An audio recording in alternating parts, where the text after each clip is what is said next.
My name is Ayanda Ngunda. I'm 16 years old and I'm from Zimbabwe. My family describes me as enthusiastic and a ray of sunshine. I mostly spend most of my time learning how to read and write poetry. I am most passionate about change and I strive to be heard. I'd like to start by thanking the Ahmed Kathrada Foundation for giving me the chance to participate in the essay writing competition for 2022. I chose the topic The Fear of Difference. I wrote my essay with the intention to be heard of how it feels to be a foreigner in a foreign land and how the fear of difference and racism affects many people. This is my essay, The Fear of Difference. My nerves are shattered. All of a sudden, there's a silence in my soul. I've become a four-leaf under frost. I feel the chill in my blood, coldness bringing the center passes of my brain to a standstill. My feet are dashing above the ground, leaving no trace of my appearance as tears trickle down my cheeks. My mother's always taught me not to discriminate between black, white, or mixed, nor where someone comes from. Instead, we should embrace what comes along with them, their culture, beliefs, and the greatest stories of their history. But this doesn't seem to apply to me. Ever since my family and I moved to a foreign land, my world has changed into the unknown in a way I could never have imagined.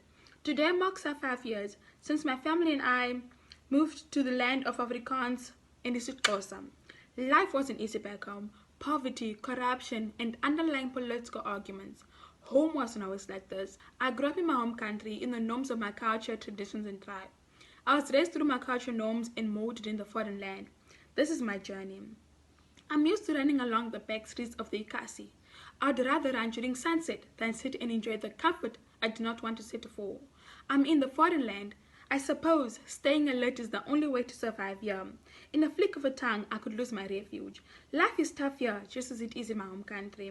Running in the evenings and then reading books survivors wrote keeps me off the streets. In my home country, I wasn't lucky enough to have access to the best reading school programs, so now I spend most of my time learning how to read and write. Thanks to my mother, helping to shape my mind towards reading. I escape into my mind to wander in my thoughts, hoping one day I'll be free from the land of the horror that I live in. Reading is my escape from all the trauma that roams around me. Alert, run, the Kumba Kumba has arrived. The track that takes you to prison, I am not afraid of it, but I'm afraid of what will become of me if I let it take me. I've heard rumors that life is harder in prison than life in the foreign land itself, but in my opinion, my place of education is harder, not academically. No, it's hard because I'm called by names I could have never imagined. Kwere Kwere is just one of them. People my own color discriminate against me. No, being a foreigner isn't easy as it sounds. Xenophobia has destroyed many lives. They identify you as an alien because in their eyes you are no less than an animal. They fear my difference, and their fear breeds my fear. I am afraid that this is not a cry for help. It's my everyday reality. 14 years ago, I lost my uncle to a xenophobic attack. It was horrible and incredibly horrifying. His death is one I never forget because it's part of who I am today.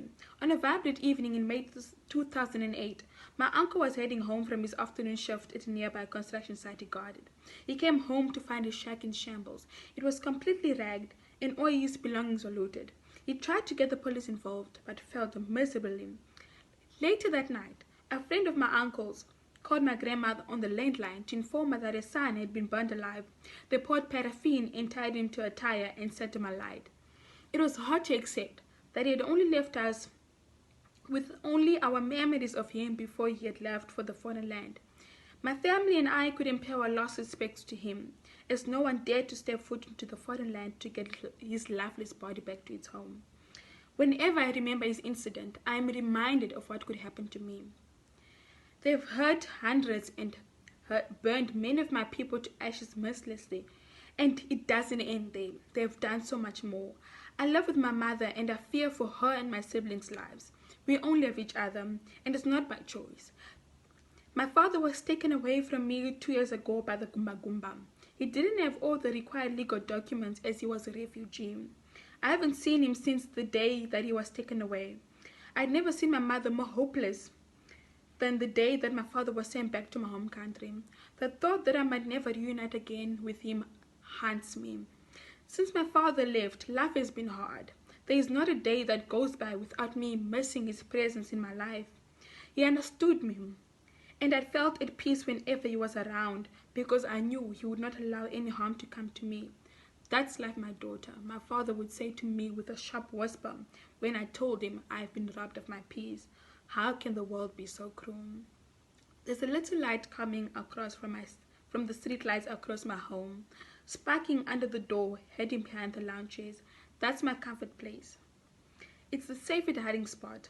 I can sneak out from here and no one can see me unless I come out.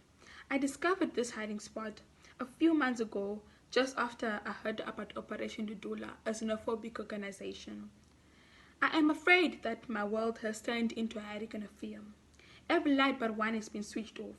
A little light of hope is left in me. I've been gifted with a spirit majestic enough to bear the emptiness of such a life. I am powerless to draw back now. I've decided to stay in the midst of it all, even though the fear of difference is a home to all crime and war. Perhaps I'm alive under all that frost, a leaf awaiting to unfurl in the warmth of the sun. Thank you.